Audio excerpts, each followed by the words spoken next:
First of all, I would just like to thank you for just taking out time for us for this interview. And to start off, I just want to know how do you find being here? Like, what are your feelings currently at this very present moment? Thank you so much for making time to talk to me. I'm not unused to being in communities of faith, especially the Christian faith, but also other faith communities, although I'm not a person of faith myself. In the sense that my faith or my spirituality is Marxism and feminism and all of that, which I consider to be quite spiritual, but not faith in the conventional sense. So first of all, I'm not unused to this because in India too, I do connect to particularly to Christian denominations that are inspired by liberation theology. They reach out, we have worked with them. As activists, we have worked with many such groups in India.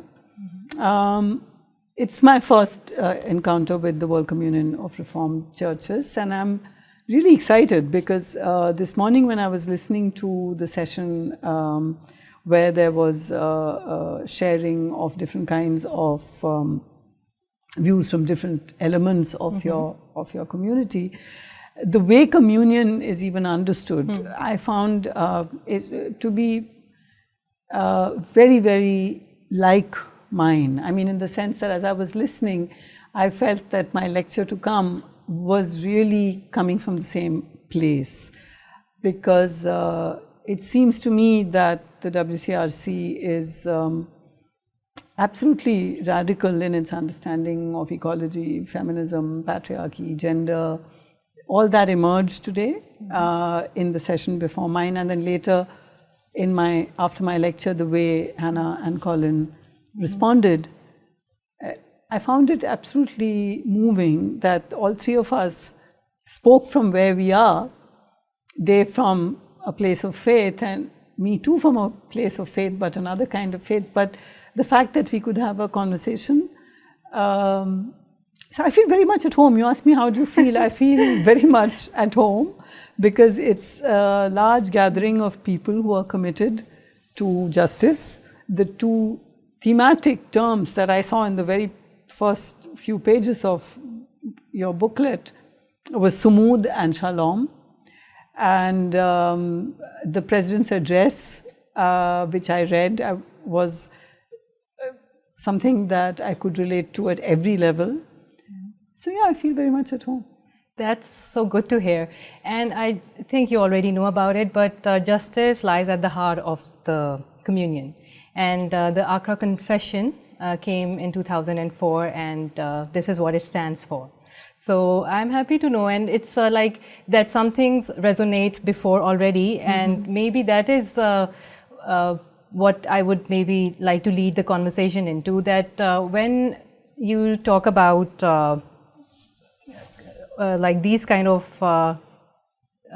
events, like the 27th General Council of the WCRC, and it is bringing people who are committed to justice.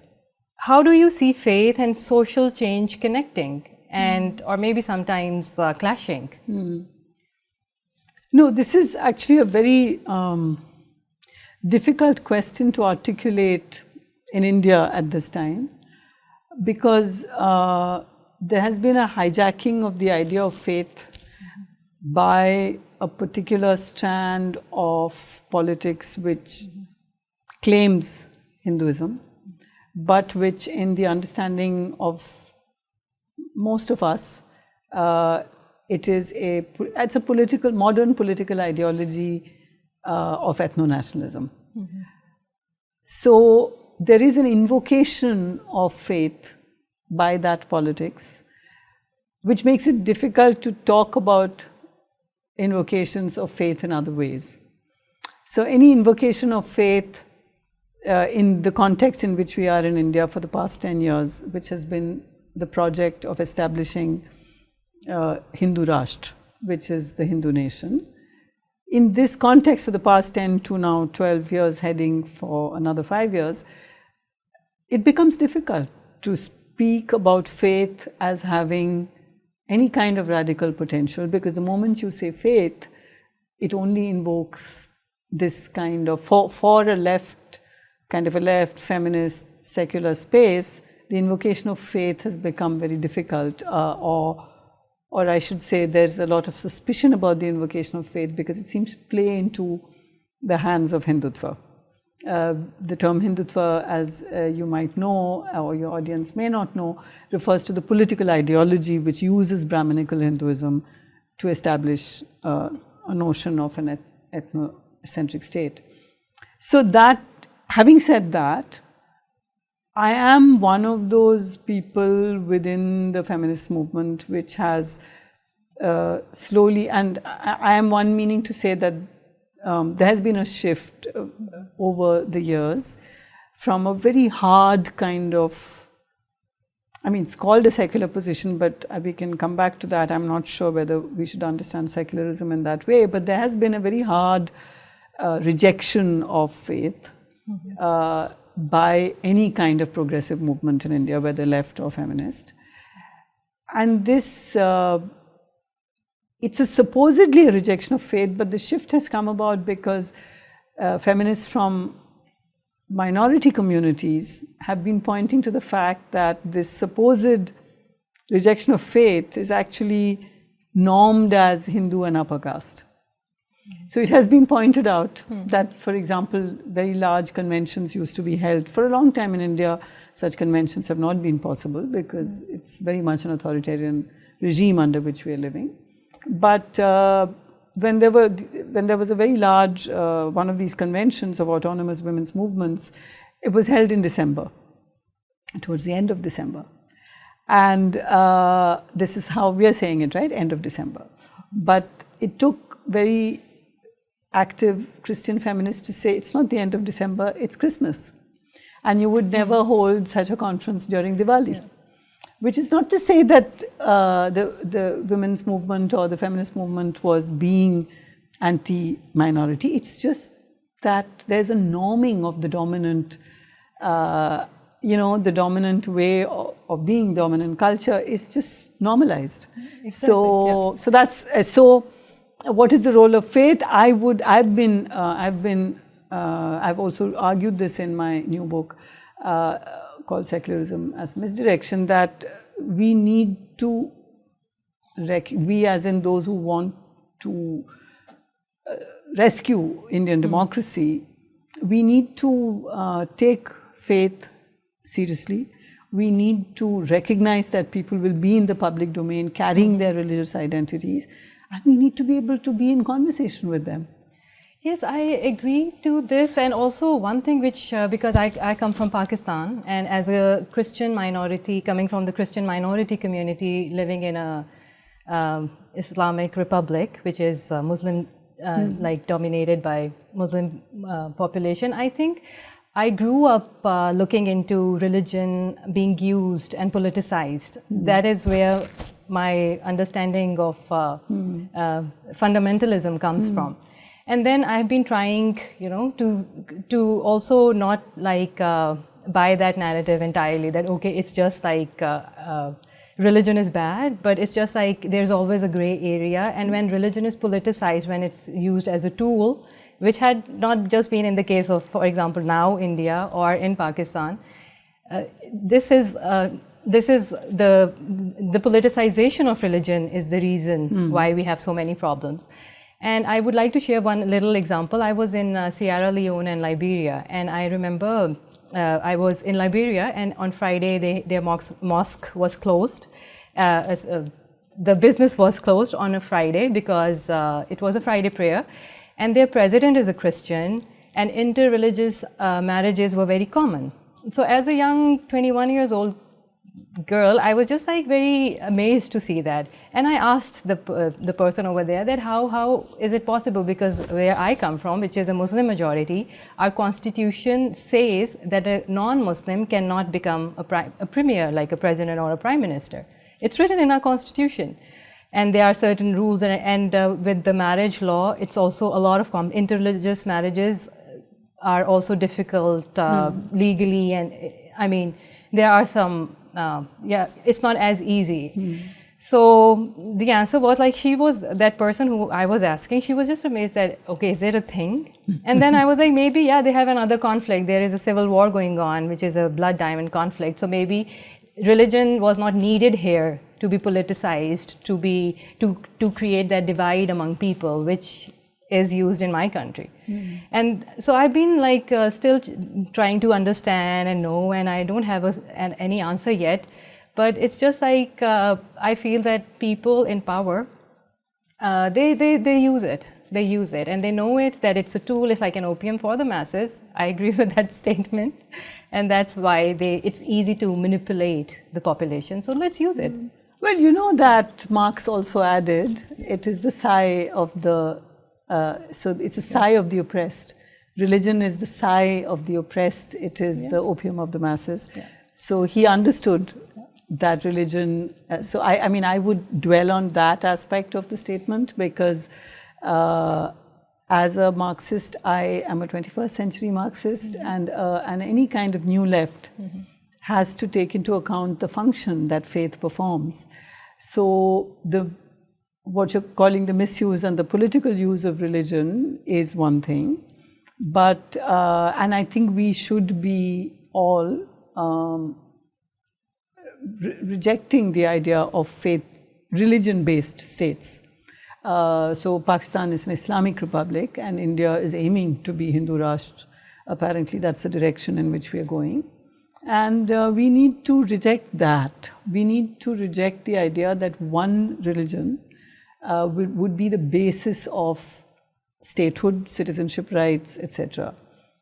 So I would say that we need to, so when you were comparing Liberia and Pakistan, Pakistan has a very specific history, which is very different from the history of Liberia.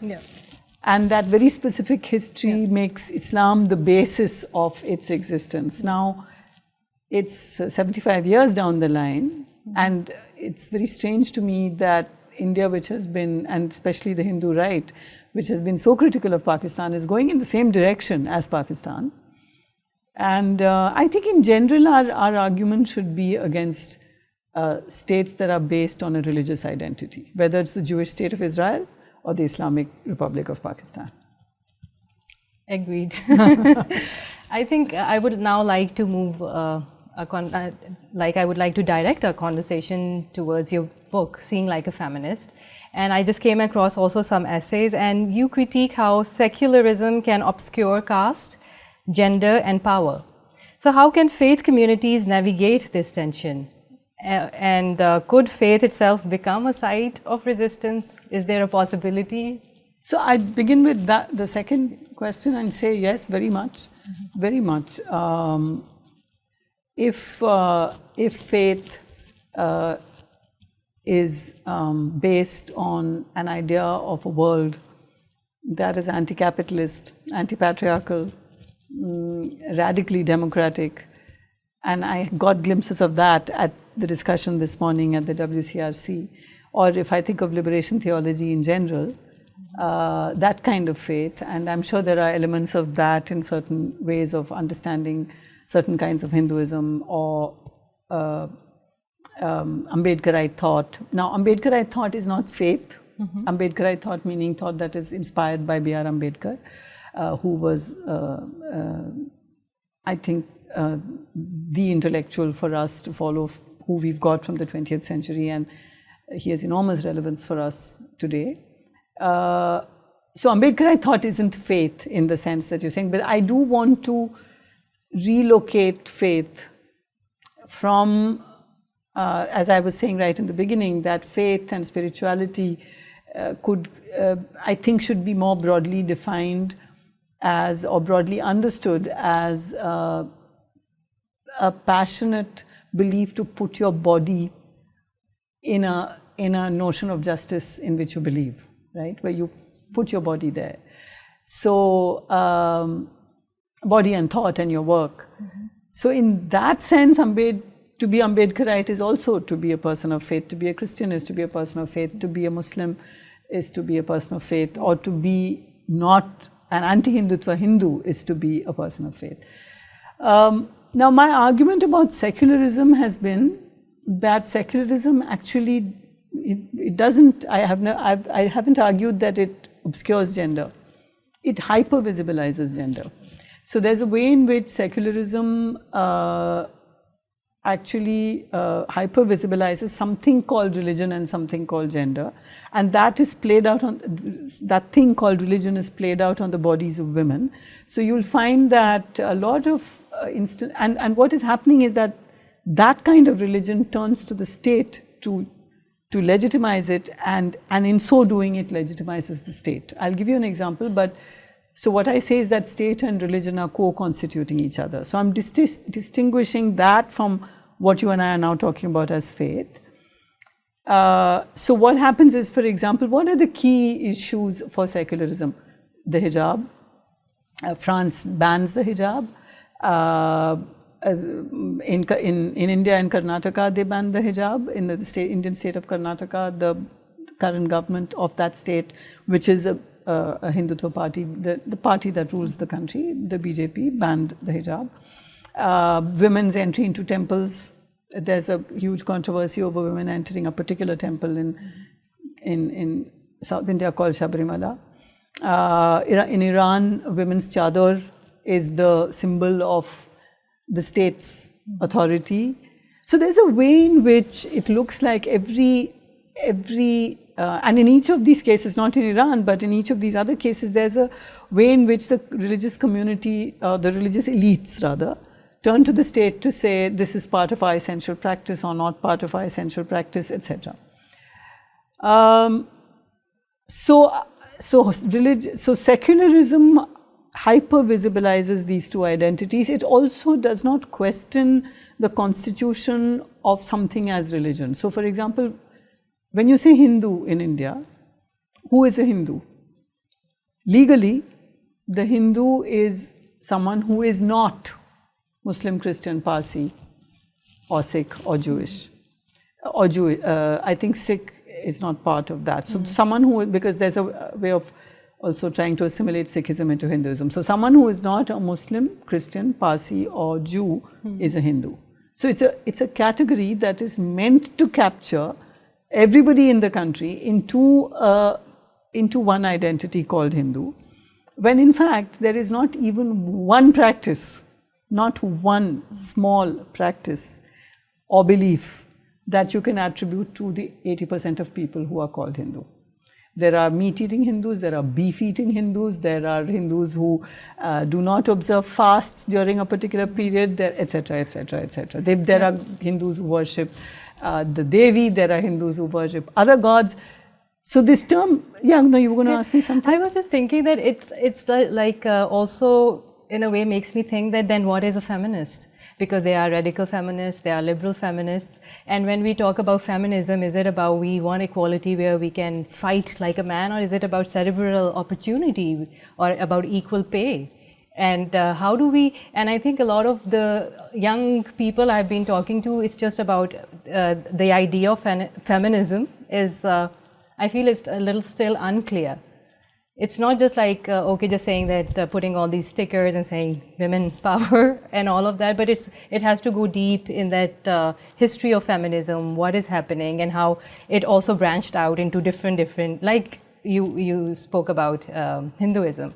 So is it a good question to ask then what is feminism? No, okay, so I think the difference is that if among all the feminisms, the different kinds of feminism there are, some of which may be about we want the right to be in the army and participate in the mainstream, and another feminism would be pacifist and be anti-militaristic, right? Yeah.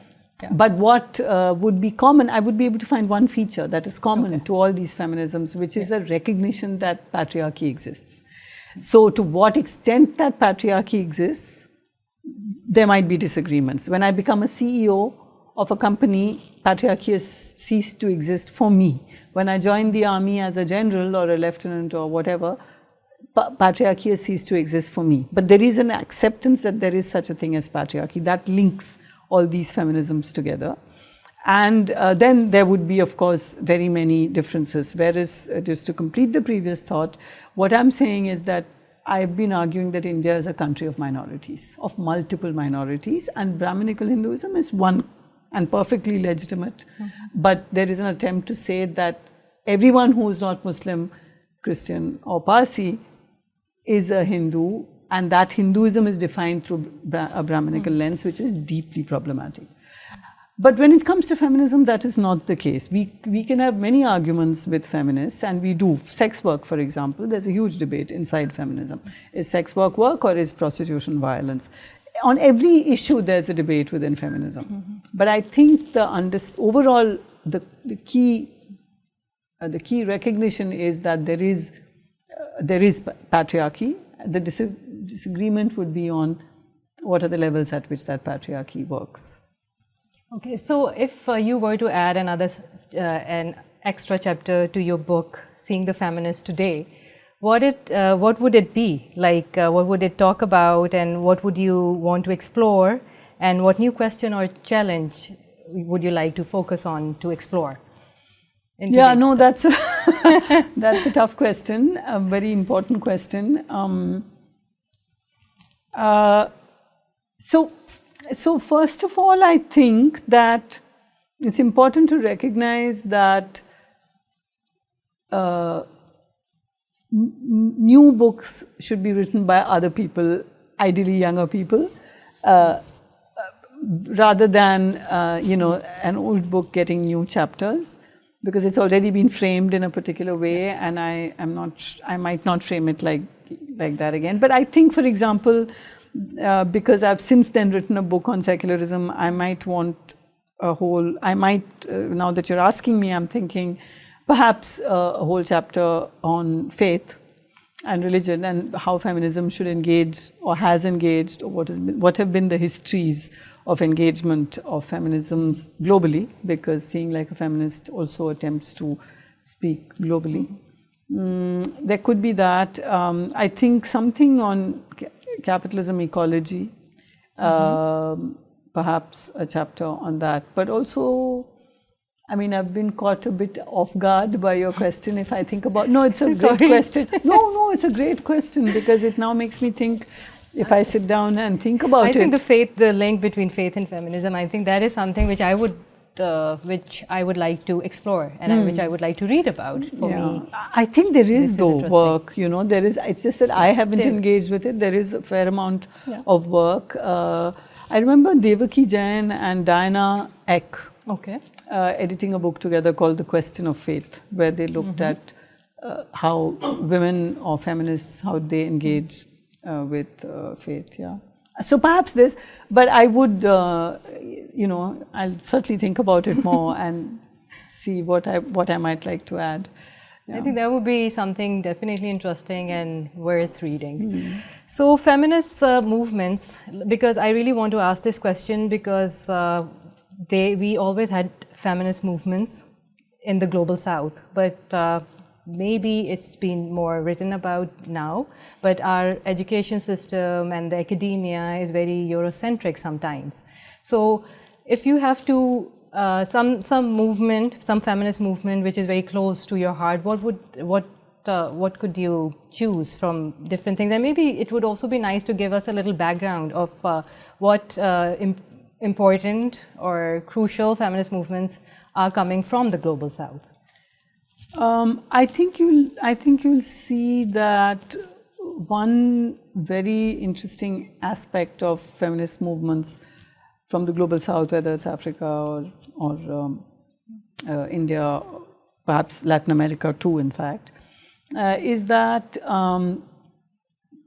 it doesn't start with, unlike in the West, it doesn't start with a notion that there's a stable category of women whom feminism addresses, and then it starts, meaning over time, liberal feminism was like that, then over time, it shifts in the West. But in these places, there was never an idea of, I think, of a feminist movement, one feminist movement which unites all women. There was an anti-imperialism which held many of these movements together, but there was always a sense of women being parts of caste and class communities and religious communities, there's also been a gradual shift. That is to say, when immediately after independence in India, for example, there might have been a sense of, there was, as I told you earlier, there's a kind of, oh, we're all the same, and there could have been a sense of that, but very quickly that shifts. So if you take one of the key movements in India is for something called the Uniform Civil Code, which is a demand for same laws for all religious communities to do with women, marriage, etc. These are family laws which are different for different religious communities. And for a long time, till let's say the 80s in India, there was a demand for a uniform civil code. But from the 80s, it began to shift because we began to understand that uniformity is not gender justice. That in fact, heterogeneity and legal pluralism are absolutely essential because these different communities have different histories. So I guess I'm saying that feminism in the global south has had to very quickly come to terms, and that kind of come to terms with the fact that woman is not a unified category. It initially, with a kind of more elite leadership, yes, there was that sense, but very quickly, within a decade or so, that changes. So I think that is one aspect. The other aspect is that women have been part of mass movements. Now, whether I would call all such political interventions feminist, I don't know. For example, we were talking earlier about the Chipko movement, which is an environmental movement in which women tried to protect trees from being chopped by down. Hugging the trees. For hugging the trees. Chipko, which means to hug. Yeah. Or there have been women in the Narmada Bachao Andolan. There have been women in land struggles, the Tebhaga movement, which was soon after independence. I'm talking of India right now. All these movements involve, so there have been the participation of women, or if you look at the anti-CAA protests, the Constitutional Amendment Act of 2019, which was quite rightly seen as, and it was actually explicitly expressed by the Home Minister, that this is a step towards disenfranchising Indian Muslims. Those protests were overwhelmingly led by women, by Muslim women, led by Muslim women. And so whether, I mean, I don't think it would be correct to call these all necessarily feminist movements, because they're not, their concern, just because women participate in a movement doesn't make it, because there were workers participating in those movements, there were students participating in those movements, that doesn't make them students' movements or workers' movements. So just because women so I think feminist struggles would have to be addressing patriarchy, or heteronormativity, or some feminist or sexual violence in some way. I would, because this term is very much a theoretical term that we are applying to understand a certain politics, right? I mean, it's not necessary that every person rejecting the CAA, every woman rejecting the CAA articulates it all in a very large way. What they understand is that this law is anti-minority and anti-Muslim in particular, and they're there, right? So I think so I would make a distinction between the mass participation of women in movements and feminist movements. And I think the key lesson that we have all learned over the mid to late 20th century, and certainly now, is, and I think the Global South learnt it before the North, is that the category of woman is constituted at the conjuncture of particular political dimensions, and a woman who's protesting in the Chipko movement is not perceiving herself as a woman protesting Chipko. She's a person protesting capitalism. So, or she may not say capitalism, or just protecting the trees which are our life. And for her, that's something that affects the whole community. It's not just women. So, yeah, so I would say that is the lesson, that there's no stable category of woman, and it changes. And in fact, in in Latin America and in Africa, there's also scholarship which actually argues that gender as a way of dividing or understanding society, gender as a way of understanding lines of division in society, very much comes with Western categories of knowledge. So, Oiranke Oewumi, for example, has a book called The Invention of Women, in which she talks about how, for example, she gives an example of an anthropologist looking at market women, so she describes this, the Western anthropologist describes them as market women, but what Oewumi is saying is that they're not there as women, they're there as traders. But the post-enlightenment perspective, which visually kind of locates gender in certain markers of the body, just sees them as women. And she's saying gender was never, she's not saying it was a non-hierarchical society necessarily, but the hierarchy was along other lines, seniority, for example, not gender. So there's a lot of work like this in Latin America too, about the translation of the word gender, etc. So I think from the global south, I think the real challenge that has been posed is what can constitute feminism when this category of woman is unstable. What does that mean? It's a more productive feminism. It's better. But what is that feminism?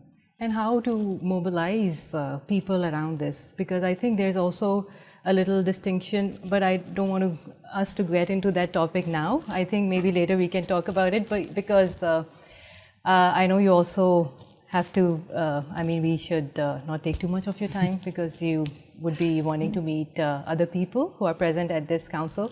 And because before we were just talking about you not wanting to give a message because you don't want to sound preachy.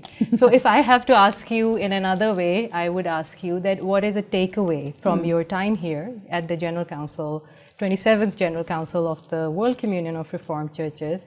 What is the takeaway for you?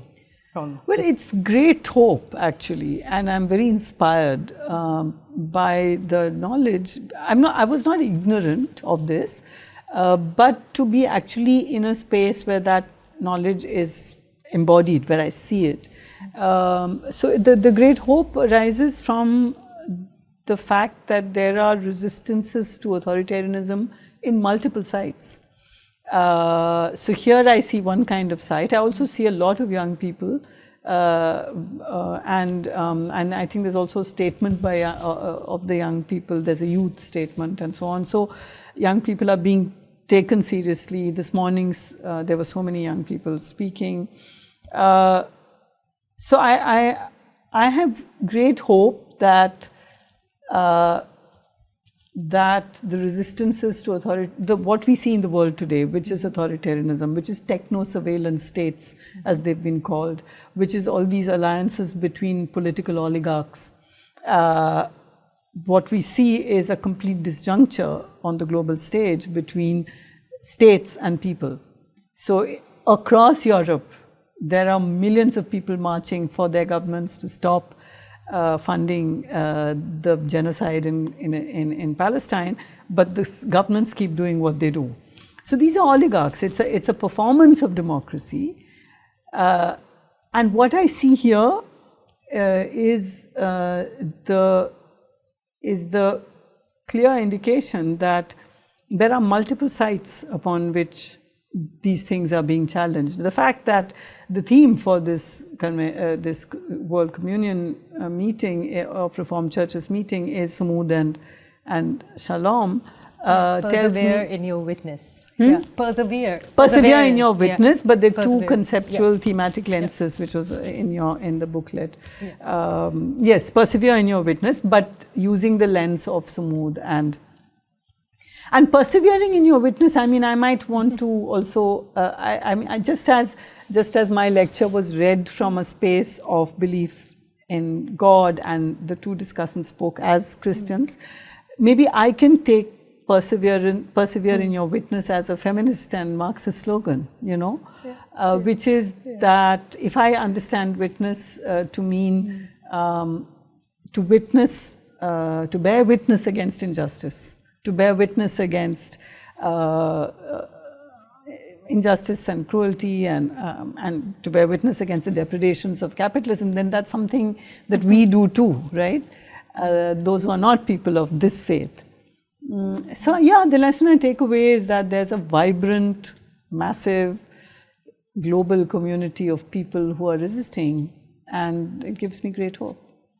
Thank you so much. Thank you so much for talking to us, and I just wish you good luck with everything that you do, and I am looking forward to read another book, maybe with some new ideas. Chapter. Maybe a new chapter. Yeah, no, I think I agree with you on that part, that why we should not be, because the framework is applied on the one, so maybe a new book exploring new ideas, questioning new things, and thank you so much. Thank you. Thank you, Anna. Thank you.